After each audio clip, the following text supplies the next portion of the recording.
और वृत्ति हमारी ऐसी हो गई कि हम दूसरे को सुखी नहीं देख सकते, कि मैं अगर दान कर रही हूं तो केवल मेरा ही होना चाहिए, इसमें किसी दूसरे का नहीं होना चाहिए।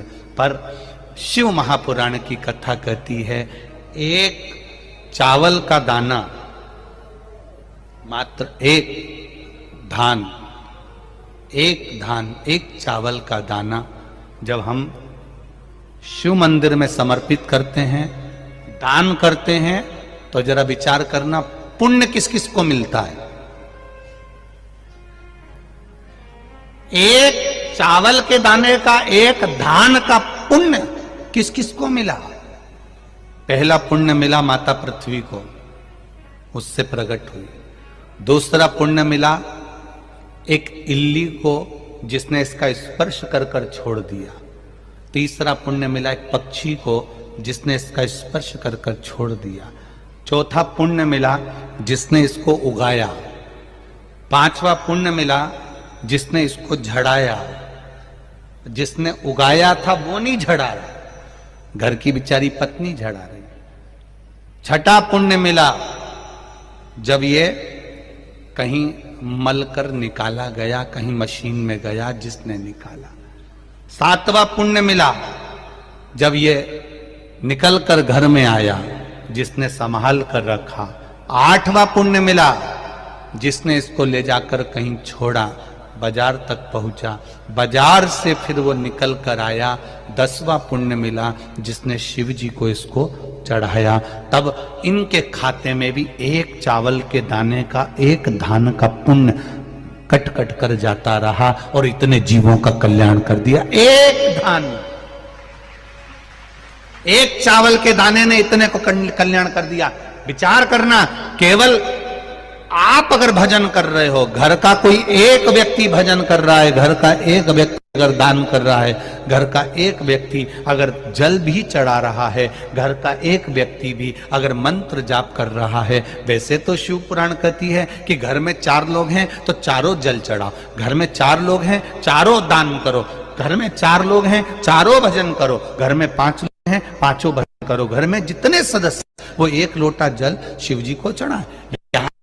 कहती है। पर मान लो किसी कारण से बेटा नहीं गया, बहू नहीं गई, परिवार वाले नहीं गए, कुटुंब वाले नहीं गए, तो शिव महापुराण ने देवराज नाम के ब्राह्मण की कथा का वर्णन किया। देवराज के प्राण छूटे, उस समय पर देवराज के पास में पुण्य नहीं था, सत्कर्म नहीं था। तब देवराज को मालूम पड़ा कि भगवान शंकर के गण मुझे लेने के लिए आए। तो देवराज ने गणों से पूछ लिया, भोलेनाथ जी से पूछ लिया कि मैंने पाप किया, चोरी करी है, छल करा है, बेईमानी करी है, वेश्यावृत्ति मैंने करी है, उसके बाद भी भोलेनाथ जी मुझे लेने क्यों आए हैं।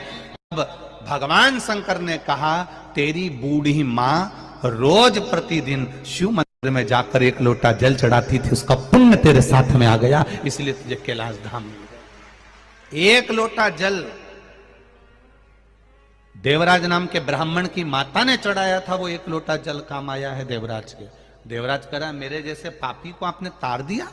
क्यों तार दिया? मैंने तो छल करा, बेईमानी करी, कपट करा, नारी को गलत दृष्टि से देखा, धन चुरा कर लाया, कितना कितना धन मैंने चुराया, कितना गलत काम करा, उसके बाद भी भोलेनाथ आपने मुझे तार दिया। शिव जी कहते हैं, देवराज तुझे तारने का कारण केवल एक है कि तेरी माता रोज शिव जी के मंदिर जाती है, ठंड लग रही है, गर्मी पड़ रही है, बारिश पड़ रही है, पांव कप कपा रहे हैं, तो भी बूढ़ी माँ, बुजुर्ग माँ शिव मंदिर तक जा रही। आप में भी हमने देखा है, छत्तीसगढ़ के हों, चाहे गुजरात के, महाराष्ट्र के, राजस्थान के, चाहे जहां के लोग हैं, जितने भी भक्त शिव महापुराण की कथा सुन रहे हैं, इनका भाव, इनका हृदय, एक बात जरूर हमने देखी है कि ये भी 1 लोटा जल लेकर जाते हैं, चाहे गर्मी पड़े, बारिश पड़े, ठंड पड़े, कुछ भी हो, शिव के द्वार जाना,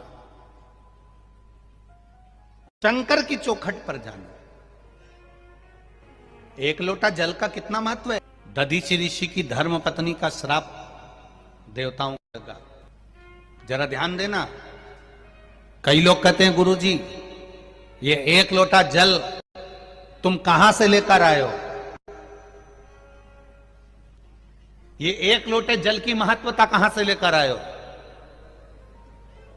जो दुनिया के लोग शिव महापुराण पर उंगली उठाएं, शंकर जी की पूजन पाठ पर उंगली उठाएं, उनको ये कथा जरूर सुना देना कि एक लोटा जल कहां से आया। शिव मंदिर में जब आप कभी जाएं शंकर भगवान की, कभी ऐसा मौका लगे कि आपको लगे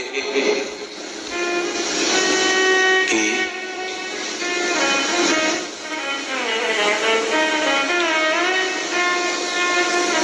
कहीं आपका यश कम हो रहा हो, आप जानते हो कि मुझको ये काम करवाना है और ये काम आगे हो ही नहीं रहा है, ये फाइल आगे बढ़ ही नहीं रही,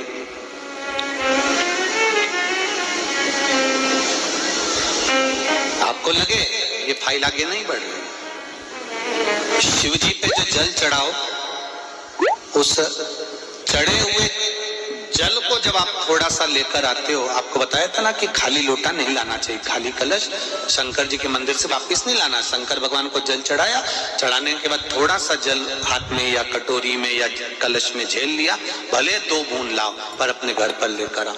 उस 2 बूंद जल का भी स्पर्श कलश के अंदर हाथ की 3 उंगलियां लगाकर अगर त्रिशूल पर टच कर कर मात्र आपने उस कलश के अंदर लगा दिया और वो जल भी आपने अपने घर पर छोड़ दिया, छींट दिया या उसका आचमन मात्र हो गया, तो व्यक्ति का यश बढ़ना अपने आप प्रारंभ हो जाता है, उसकी यश की प्राप्ति उसको होने लगती है, उसको यश की वृद्धि होने लगती, उसको यश की प्राप्ति होने लगती। त्रिशूल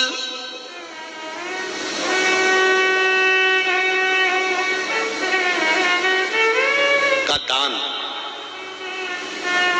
त्रिशूल का स्पर्श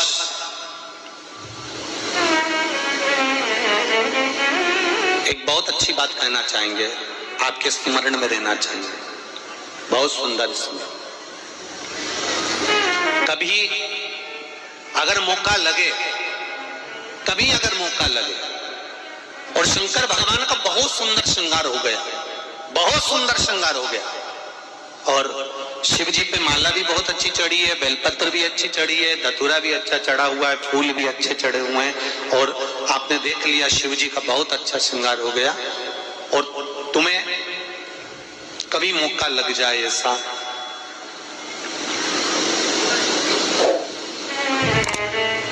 और तुम्हारे पास में एक अच्छी सुंदर सी माला हो पुष्प की, तो आप पुजारी जी को या पंडित जी को कह दो, या पंडित जी वहां नहीं हो, शिव जी का अच्छा श्रृंगार हो गया हो, तो वो माला केवल त्रिशूल की, जो त्रिशूल है उस त्रिशूल पर ही उस माला को अगर आपने केवल टांगी दिया तो भी आप उन्नति की सीढ़ी पर आगे बढ़ना प्रारंभ कर देते हैं। पर किस समय पर? जब भगवान का पूर्ण श्रृंगार हुआ, पूर्ण श्रृंगार शिव जी का हो गया और माला तुम्हारे हाथ में है और तुमने देखा भगवान का श्रृंगार हो गया, अब शिव जी पे अगर माला चढ़ाऊंगा और श्रृंगार गिर जाएगा तो उस माला को आप अपने यश प्राप्ति के लिए, अपने आनंद के लिए, अपनी उन्नति के लिए आप उसको त्रिशूल पर चढ़ा सकते हैं। हम कई बार एक बात बहुत अच्छे से आपको वर्णन किए हैं कि शिवालय में जो दीप लगाकर चले जाते हैं, दिया रखकर चले जाते हैं, वो दिया ठंडा हो जाता है, जब वो दिया समाप्त हो जाए, ठंडा हो जाए, बुझ जाए, ठंडा हो जाए, वो दिया पड़ा रहता है। दियों को उठाकर एक जगह पर ले जाकर एकत्रित कर बाहर जहां जगह होती हो डलिया में, खोखे में, वहां रखो। उनको उठाकर एक जगह पर ले जाकर रख देने से जीवन में कभी विपदा की अगर घड़ी आती है, विपदा की घड़ी से मतलब होता है कोई बड़ा रोग आ गया, कोई एक्सीडेंट हो गया, उस एक्सीडेंट के समय पर एम्बुलेंस भी नहीं आई, कोई नहीं आया, आपने भगवान शंकर के सामने से रखे हुए दिए जो ठंडे हो चुके हैं, जले हुए नहीं, जो ठंडे हो गए, दीप में कुछ भी नहीं बचा, वो ठंडे हो गए, उनको उठाकर आपने अगर एक और ले जाकर भी रखा है, अगर कोई आपकी विपदा की घड़ी में खड़ा नहीं होता तो वो दीप जिनको आपने उठाकर एक और ले जाकर रखा है देवाधिदेव महादेव के मंदिर में, महादेव आपको उठाकर ले जाकर कहीं श्रेष्ठ जगह पर जरूर रखते हैं निश्चित।